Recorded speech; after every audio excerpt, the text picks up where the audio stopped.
Joining me now, as he does every Monday, Sky News political contributor Chris Uhlmann. Well, Chris, we're going to have to start with the Middle East. We'll get into the domestic components of it in a moment. But look, give me your reaction to those Israeli strikes on Friday. Sure, in a perfect world, no one wants any escalation in this part of the world, but it's not a perfect world. Israel, I regard as having a sovereign right to defend itself. And I tell you what, as someone in the West, I am very glad to see Iran's nuclear capability degraded. Give us your sense of things.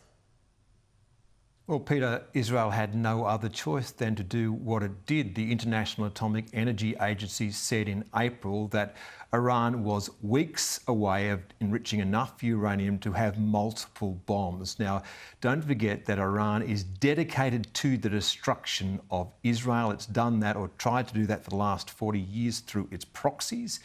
And there's every reason why Israel had a right to fear what would happen if Iran got those weapons. And don't forget, the distance in terms of ballistic missile is short.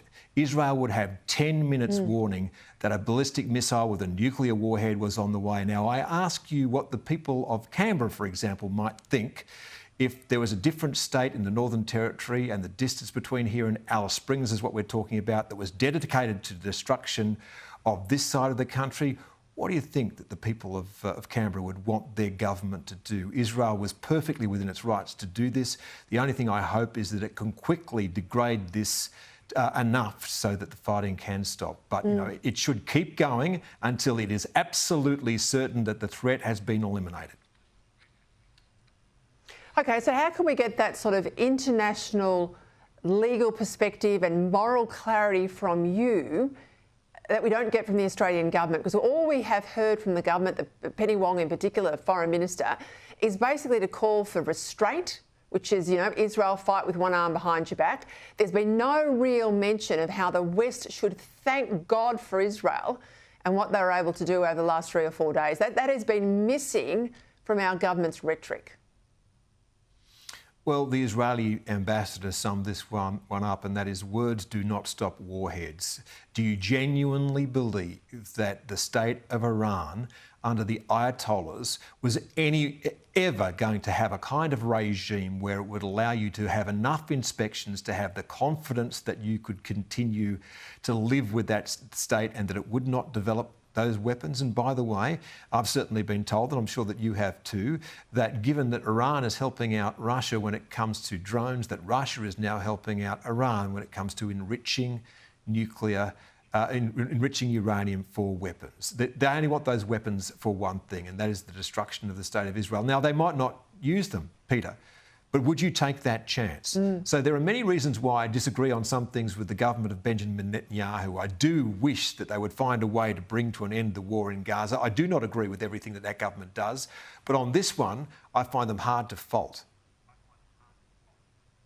Yeah, look, I share some reservations too about the government and some of the things they are doing. But, I mean, you only need to have been across this issue for the last 10 or 15 years and know we absolutely are on a precipice with Iran.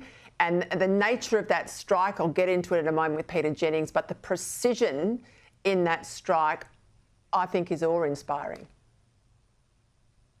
Oh, look, one of the things that we've learned, and I think one of the things that the enemies of Israel have learned, is that their intelligence capabilities, which failed so miserably, obviously, when Hamas attacked Israel, or years ago now, there was a huge intelligence failure. Since then, they have shown what they can do with intelligence. And wouldn't you right now be looking over your shoulder if you were in Iran, if you were in Lebanon, if you were in Gaza, at the capacity of the Israeli intelligence agencies to know exactly where you are at a certain point in time so that they can surgically take you out? You know, that must lead the people in those governments to be looking over their shoulders and wondering where the rat in the ranks is.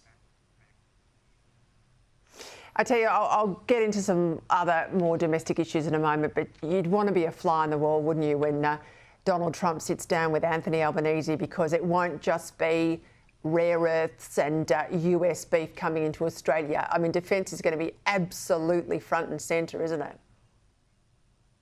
Oh, it absolutely is, Peter. And the US Defence Secretary made it clear that he thought that we were underdone in a meeting that he had with Richard Marles, our Defence Minister. In fact, there was a defence conference on here held by The Australian today, and the best advice that I saw on what Anthony Albanese should do in this meeting is to disarm Donald Trump, and that is to go in and say, look, Mr President, everybody who comes into your presence wants something.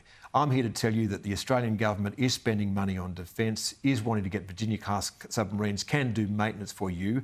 Tell me how I can help you. That might not be a bad way to start that meeting.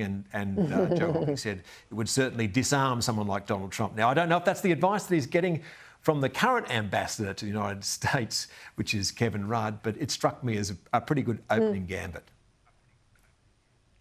You know, that's interesting you say that, because when Tony Abbott had his meeting with Obama in the Oval Office, he did precisely that. How can we be useful?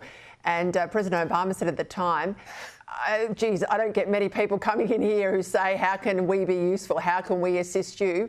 Usually everyone comes with a begging bowl for the United States, and it disarmed him too. And he, as you know, was a big fan of Julia Gillard. Not a great fan to start off with of Tony Abbott's, but it won him over. So maybe that's where they should start. We'll see. RBA, there was a review in 2023, and a recommendation of the review was that how the RBA board votes on the issue of interest rates should be made public. Now, the current governor, Michelle Bullock, doesn't like this. I have to say, I think it's fraught with issues. I think the ability of the RBA to have these frank and robust conversations behind closed doors and make a decision on whether to stay the rates, increase, drop, whatever, the cash rate, I don't think that should be in the public domain. I think it'll play out badly politically as well. What do you think? Yeah, Peter, we're probably on a different page on this one. I'm a maximum disclosure kind of guy because I've spent my entire, working life, since I was 29 in the media, so I like to see as much transparency as possible. Other reserve banks around the world do seem to be able to do it. I will say, though, in the political climate in Australia, there is a lot of heat that is applied politically to the people on the Reserve Bank board. We've seen that recently. We've seen that, in fact, we saw it in the past with Peter Costello. So it's both sides of politics do tend to do this. And I would be a bit worried if I was a Reserve Bank board member that the government might exact revenge if you weren't actually falling into line. So I can see the concerns about that. But look, interest rates affect all of us. And so I would like to see as much transparency as possible in understanding why it is and how it is that they are decided. You and I have been dubious about the claim of these so-called green jobs. I mean, every coal miner is suddenly going to become a bloke that can put up a wind turbine if you listen to the left of politics. Tim Ayres was out there today. He's a new industry minister, saying that he thinks in relation to artificial intelligence, we're going to have all of these jobs that are going to come out of it, including in manufacturing. He points to renewables as well. When I talk to people like Dick Smith, who are very dubious about AI jobs and automation jobs, not necessarily the same thing, the whole point of AI is to take out the redundant human being from the supply chain. So show me where these AI jobs are going to come from. And I think that's going to be a huge overturning of a human being's purpose. You finish school, you get an education, you get a trade, you enter the workforce at an entry-level position. If those jobs are not there, how do future generations earn an income? And are we going to have, all that nonsense of the universal wage, and how are we even going to pay for all of that? I don't feel like we're grappling with these issues, Chris, and I feel like we're just sort of saying it's all going to be fabulous when we're not doing the homework.